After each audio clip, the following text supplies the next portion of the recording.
ধরছিস? এবার তাহলে আমাদের পরের চ্যাপ্টার হলো কোষে দেখি 14। একই ইসে মানে আগের যে চ্যাপ্টারটা ছিল তার ঠিক অপোজিট চ্যাপ্টার। অপোজিট বলতে এই সাপেক্ষে যে আগের যে চ্যাপ্টারটা ছিল সেটা ছিল হলো কি একটা ত্রিভুজ আঁকতে হইতো, বিভিন্ন কন্ডিশনে ত্রিভুজ আঁকা হইতো, আর সেই ত্রিভুজের সমান ক্ষেত্রফল বিশিষ্ট সামান্তরিক অঙ্কন অথবা দুইটা অঙ্ক ছিল আয়তক্ষেত্র অঙ্কন। দুইটাই একই, এক কথা চতুর্ভুজ টাইপের। এবার এইখানে ঠিক তার অপোজিট কোশ্চেন এই যে প্রথমে তোকে চতুর্ভুজ আঁকতে হবে, একটা চতুর্ভুজ আঁকতে হবে, বিভিন্ন কন্ডিশন দেওয়া থাকে, সেই চতুর্ভুজের সমান ক্ষেত্রফল বিশিষ্ট একটা ত্রিভুজ অঙ্কন করতে হবে, অর্থাৎ উল্টা থিওরি, ত্রিভুজটাই আঁকতে হবে আর চতুর্ভুজটা দেওয়া থাকবে। যেমন প্রথম কোশ্চেন নাম্বার 1, প্রীতম ABCD একটা চতুর্ভুজ অঙ্কন করেছে যার ABর মান 5 সেমি, BCর মান 6 সেমি, CDর মান 4 সেমি, D এর মান 3 সেমি এবং অ্যাঙ্গেল ABC এর মান 60 ডিগ্রি। আমি ওই চতুর্ভুজের সমান ক্ষেত্রফল বিশিষ্ট একটি ত্রিভুজ আঁকি। এবার প্রথমে তো আমাকে চতুর্ভুজ আঁকতে হবে। এই চতুর্ভুজ আঁকতে গেলে প্রথমে আমাকে এটুকু আঁকতে হবে, ABর মান 5, BCর মান 6, তাহলে আমরা এগুলো সব মাপ পাইকে নেই। প্রথমে আমরা AB আঁকি, কত সেমি? 5 সেমি। তাহলে সবাই আঁকো 5 সেমি, এই হলো 5 সেমি গেল। তারপরে আঁকো 6 সেমি, এখান থেকে 6 সেমি এঁকে নাও, এই গেল 6 সেমি, গেল 6। এটা হলো BC, আরেকটা হলো 4 সেমি, তাহলে এই একটা 4 সেমি আঁকি, এই হলো 4, আরেকটা কত? 3 সেমি, একটা হলো 3 সেমি, এই গেল 3টা মাপ। তাহলে কত কত ছিল? 5 সেমি, 6 সেমি, আর CD হলো 4 সেমি, আর এটা হলো 3 সেমি। নাম অবশ্যই দিতে হবে কারণ ওরা নাম দিয়ে দিছে, কিছু করার নেই। AB, তারপর এটার নাম হলো BC, এটার নাম CD, আর এটার নাম DA। এটুক তো আঁকতে হবে অবশ্যই চতুর্ভুজ, কিন্তু আরেকটা কন্ডিশন আছে, একটা কোণ কত হবে? চতুর্ভুজটা 60 ডিগ্রি। তাহলে আমরা কাজ করি, আগে 60 ডিগ্রি আঁকে নিই, তাহলে চতুর্ভুজটা পরে আঁকি। এখানে একটা দাগ টেনে আগে 60 ডিগ্রিটা, একটা দাগ টেনে প্রথমে একটা লম্বা দাগ টান, পরে এইদিকে লাগবে, তো এর জন্য বললাম। প্রথমে দাগ টানার পর এই জায়গাটাতে আগে 60 ডিগ্রি আঁক। কত ডিগ্রি? 60 ডিগ্রি। 60 আঁকা তো সবচেয়ে ইজি মানে একটা বৃত্তচাপ যে কোনো নিলেই হলো, এই বৃত্তচাপ নেওয়ার পর এই চাপটাকে তুইলে এইখানে বসায় দিয়ে দিলি তো 60 হয়ে গেল, শেষ। 60 আঁকা তো সবচেয়ে ইজি এখান থেকে। তাহলে 60 আমি যদি আঁকি, এই যে এটার সঙ্গে এটা সংযোগ করলাম, হলো, দেখা যায় মোবাইলে? হ্যাঁ স্যার। এইখান থেকে এই গেল 60 ডিগ্রি। কত ডিগ্রি এটা? 60 ডিগ্রি গেছে। আর 60 ডিগ্রি একটা কোণ, আর বাকি বাহু হলো এগুলো। চলো আমরা এবার আঁকা শুরু করি। প্রথম আঁকবো হলো ABCD, এইভাবে আঁকবো ABCD। তাহলে এ যদি এখানে রাখতে চাই, এটা যদি B রাখতে চাই, তো প্রথমে 5 সেমি নিই। প্রথমে নিলাম 5 সেমি কপি, এখানে বসা, এটা B বিন্দু, কারণ ওরা বলে দিছে যে অ্যাঙ্গেল ABC 60 ডিগ্রি। ভালো করে লক্ষ্য কর, ওরা বলছে না ABC 60 ডিগ্রি, অর্থাৎ এই কোণটাই B হবে। এবার এ আঁকা এই পাশে, তাহলে আমি AB কপি করলাম 5 সেমি, এই B থেকে নিয়ে এখানে টাইনে দিই, তাহলে এটা A বিন্দু হয়ে গেল, এটা A বিন্দু। আচ্ছা, BC কত?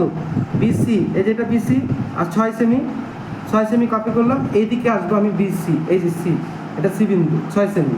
আরেকটা কোণ আছে, আরেকটা বাহু আছে, সেটা হলো CD, ABC, এটা নাম দিলাম A, এটা নাম দিলাম C, AB গেল 5, BC গেল 6, CD আঁকতে হবে।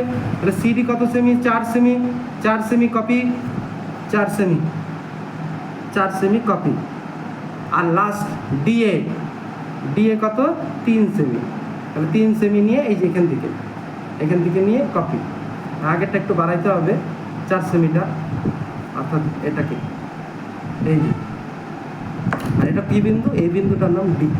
চল এবার যদি সংযোগ করি, এটা আর এটা, তাহলে হবে না একটা চতুর্ভুজ? এই যে একটা, এটা সংযোগ করলাম, এই যে সংযোগ করলাম, এটা এই দুটা, তাহলে এই যে হলো চতুর্ভুজ। বুঝা গেল? আর চতুর্ভুজটা দেখ একটা কোণ কয় ডিগ্রি? 60 ডিগ্রি। কোণটার নাম কি? ABC। এ বির মান 5 সেমি, বিসির মান 6 সেমি, আর সিডির মান 4 সেমি, আর এডির মান 3 সেমি। এবার এই চতুর্ভুজটার সমান ক্ষেত্রফল বিশিষ্ট কি আঁকতে হবে? ত্রিভুজ আঁকতে হবে। সমান ক্ষেত্রফল বিশিষ্ট ত্রিভুজ আঁকতে হবে। এবার নতুন নিয়ম শিখে নেব। ত্রিভুজ আঁকতে হলে, কোনো একটা চতুর্ভুজের সমান ক্ষেত্রফল বিশিষ্ট ত্রিভুজ আঁকতে হলে ফার্স্ট স্টেপ, এই ত্রিভুজটার একটা কর্ণ আঁকতে হবে, চতুর্ভুজটার একটা কর্ণ আঁকতে হবে। কি বললাম? একটা কর্ণ আঁকতে হবে, যে কোনো একটা কর্ণ আঁকতে হবে। এই যে কর্ণ, কি বললাম? চতুর্ভুজটার সমান ক্ষেত্রফল বিশিষ্ট একটা ত্রিভুজ আঁকতে হলে প্রথমে একটা কর্ণ আঁকতে হবে। এটা হলো ফার্স্ট স্টেপ কর্ণ অঙ্কন। সেকেন্ড স্টেপ, এই কর্ণের সমান্তরাল সরল রেখা আঁকতে হবে। এই ডি বিন্দু দিয়ে কর্ণের সমান্তরাল সরল রেখা এই বিন্দু দিয়ে আঁকতে হবে। তো সমান্তরাল কিভাবে আঁকে? আগেরটা তো করলাম। এটার সমান্তরাল এই দিক দিয়ে আঁকতে হবে।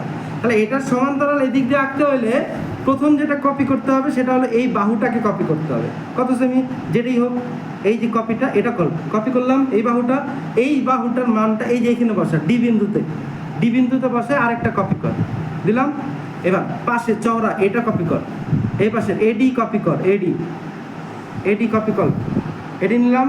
এই এডিটা নিয়ে এই যে সি বিন্দুতে বসা এদিকে টাইনে দে। আরেকবার, প্রথমে এডি নিলাম, এডি নিয়ে ডি বিন্দুতে বসায় এই যে বৃত্তচাপ, আর এখান থেকে এডি কপি করে এই সি বিন্দুতে বসায় এই যে বৃত্তচাপ। বুঝা গেল? এতে কি হবে? এই যে বিন্দুটা আর ওই যে সি ডি বিন্দুটা, এই দুটো যদি সংযোগ করি তাহলে সমান্তরাল সরল রেখা অঙ্কন হলো। কার? কর্ণের সমান্তরাল। বুঝা গেল কি না? কর্ণের সমান্তরাল সরল রেখা অঙ্কন। এবার এর পরের স্টেপ এবং লাস্ট স্টেপ, এর চেয়ে সোজা আর কিছু হইতেই পারবে না। প্রথমে কর্ণ আঁকলাম, কর্ণের সমান্তরাল সরল রেখা আঁকলাম, লাস্ট স্টেপ এ বিন্দু আর এই যে সমান্তরাল সরল রেখাটা বিসির যে বর্ধিত অংশ, সেই অংশকে কোনো না কোনো বিন্দুতে ছেদ করছে। ওই বিন্দুর সঙ্গে এই বিন্দুর সংযোগ করে দিবি, ত্রিভুজ কমপ্লিট। এই যে বোঝা গেল? বলে ত্রিভুজটার নাম কি? এ বি, নতুন নাম দে, ABCD তো চতুর্ভুজ, এখানে ই নাম দে। তাহলে তোর ত্রিভুজটার নাম হবে ABE। আর এই ত্রিভুজটার ক্ষেত্রফল আর এই চতুর্ভুজটার ক্ষেত্রফল সমান। বোঝা গেল? এটাই হলো অঙ্ক। তাহলে নাম দিলাম, এখানে নাম, তাহলে ল্যাঙ্গুয়েজ হবে এরকম। প্রথমে ল্যাঙ্গুয়েজ হবে এরকম যে ABCD একটি চতুর্ভুজ অঙ্কন করা হলো, একটি চতুর্ভুজ অঙ্কন করা হলো কমা দিয়ে, যার AB = 5 সেমি, তারপর BC = 6 সেমি, CD = 4 সেমি এবং DA = 3 সেমি। গেল? তারপর ABCD চতুর্ভুজের সমান ক্ষেত্রফল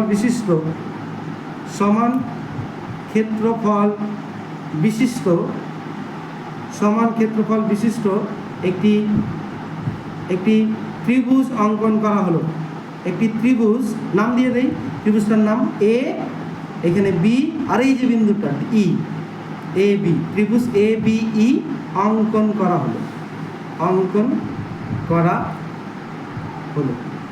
এটা কি বুঝছো তোমরা? হ্যাঁ, বুঝা গেছে এটা? তাহলে কি করলাম আরেকবার? চতুর্ভুজটা আঁকলাম, যেমন ইনফরমেশন ছিল, একটা কোণ 60 ডিগ্রি ছিল তাই আইকে নিয়েছিলাম, তারপরে সব মান বসানোর পর চতুর্ভুজটা, তারপরে একটা কর্ণটা, এই কর্ণর সমান্তরাল সরল রেখা এদিকে দেওয়া। কীভাবে আঁকে? এই কর্ণটাকে কপি কর, এটা ডি বিন্দু থেকে টানলাম, আর এইটিকে নিয়ে এখানে টানলাম, সমান্তরাল হয়ে গেল, শেষ। আর এবার এ থেকে এই যে কর্ণটা, এই যে সমান্তরাল সরল রেখাটা বিসির বর্ধিত অংশকে যে বিন্দুতে ছেদ করবে ওই দুটো সংযোগ করে দে, তাহলে ত্রিভুজ হবে ABE। আর ABE ত্রিভুজের ক্ষেত্রফল ABCD চতুর্ভুজের ক্ষেত্রফলের সমান। বুঝা গেল? এটা শেষ। বুঝছিস?